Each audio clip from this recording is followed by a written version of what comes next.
Hi there, Dr. Brian here. I'm going to give you an interesting short talk today on the role of sleep and reducing the risk of heart failure. I think that's well worth the staying. So there's a number of studies. This I've extracted from GreenMed Info. So you can probably find I'll put the original link at the bottom of this so that you can go and look at it yourself. However, the headline is that making small changes to sleep can reduce your risk of heart failure by 42%. The most significant risk changer was reducing your daytime napping. So if you infrequently nap, so very rarely nap during the daytime, that reduces your risk by 34%. However, the other things that seemed to reduce the risk were rising early, 8%, sleeping 7 to 8 hours a night, reduced it by 12%, and reducing infrequent insomniac. So if you sleep well nearly every night, then that reduces your risk by 17%. So quality of sleep is more important than duration. However, if we tip it around the other way, so we're looking at 400,000, nearly 500,000 people here, sleeping fewer than 6 hours or more than 8 hours. So if you sleep long or very short, that actually increased your risk of developing or dying from coronary heart disease and stroke. But those that slept more had a higher total cardiovascular risk.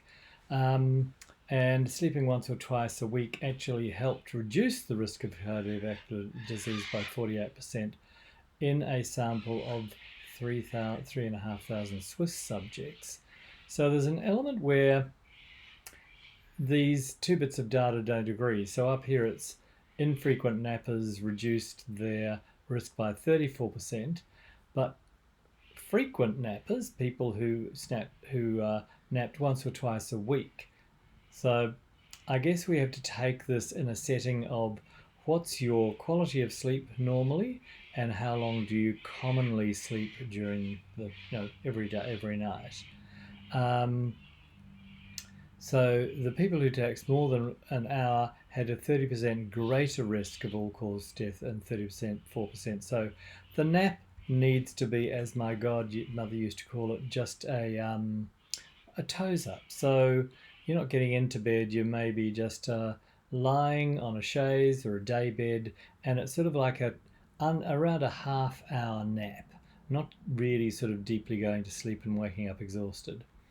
So there's definitely relaxation and sleep has huge benefits. So for many, I think it's good sleep is particularly elusive. I think there are many reasons for that. So if I'm looking at the data we collect, I'd say that when your heart rate variability is low and your adrenal function is overstimulated, so you are dominantly sympathetic rather than parasympathetic, which is rest, relax, and sleep, then you're more likely to have poor sleep. And that will show up as problems all through the body. So of those poor sleep impacts have been associated with metabolic, psychiatric, and neurodegenerative disorders, sleep apnea, insomnia, dementia, and restless leg syndrome often disrupt sleep. Poor sleep exacerbates obesity, diabetes, inflammation, depression, Parkinson's, and Alzheimer's. In a long-term study of 9,000 people between ages 32 and 86, scientists found sleeping 5 or fewer hours was associated with diabetes risk, and that obesity and high blood sugar both act as mediators of this relationship. So interestingly, there's a difference between men and women. So 1,600 men, 2,300 women, 20 years or older. Women with both short, less than 5 hours, and long, sleep of 8 or more hours, had poorer lipid profiles, cholesterol, blood fat, whereas only men who were long sleepers had a cholesterol imbalance. So you get away a bit more with sleeping less if you're a man.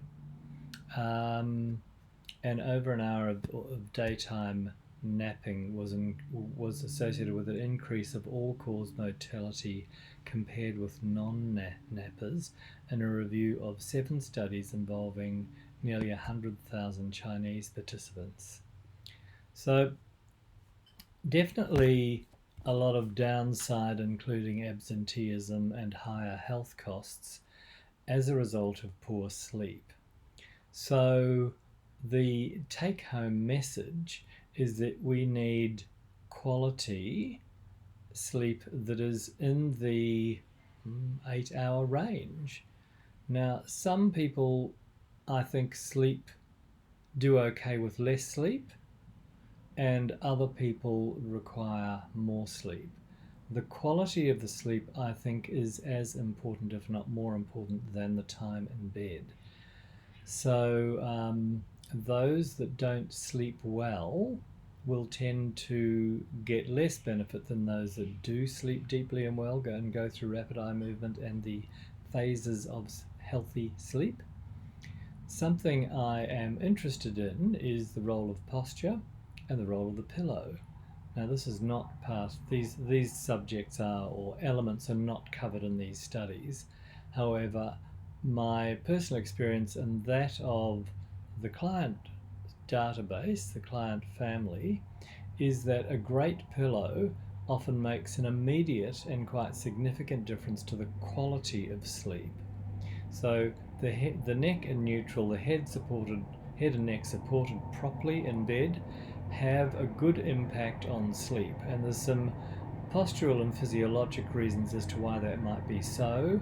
So we relieve tension on the brainstem, the blood flow and oxygen supply, etc., to the brain are optimal when the neck is in the right posture, and that is a good physiological reason to have a great pillow.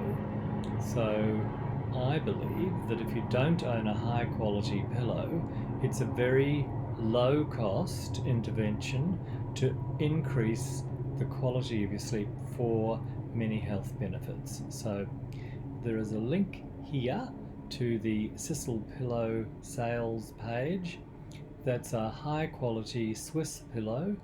They are made of high quality, no gassing, no environmental damage, no gases given off by the pillow that are not good, that are damaging to health. And using orthopedic guidance, they've designed this pillow. It's been extremely successful and their #1 seller for the last 30 years. So if it was a dud, it'd be off the market by now. They come at a price of $150, which in terms of premium pillows is actually low to mid-range in price. You can certainly spend $100 more. You can spend $250 on pillows. So in having a look at the pillow market, and the one that I believe gives the most generalized support for the majority of people, the classic pillow comes in 2 sizes, a large and a medium, and very importantly they also produce a children's pillow that I have a good supply of, because today we want to ensure that children in their growth and development start with a great neck curve to ensure that they develop the right postural curves as they grow and their body matures, and they then head off headache and postural problems later, that when you move into 10 years are fixable, but it's easier under 7 when the body is still very much in a growth and a pattern creating neurologically and structurally around how the body works. So sleep is important. It's actually torture.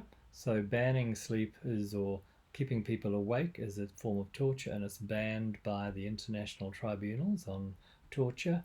So with that in mind, there's very good evidence and long-term general, wide, we won't say wives' tales, I nearly did, but good traditional logic that quality sleep is super important for your health. So enjoy the week, enjoy a good night's sleep, aim to sleep something between, let's say, 7 and 8 hours. personally, I've slept 6 hours most of my life, and I may be a better person if I'd slept more, but I found it reasonably functional. However, you have a good week, and I'll speak to you soon. All the best.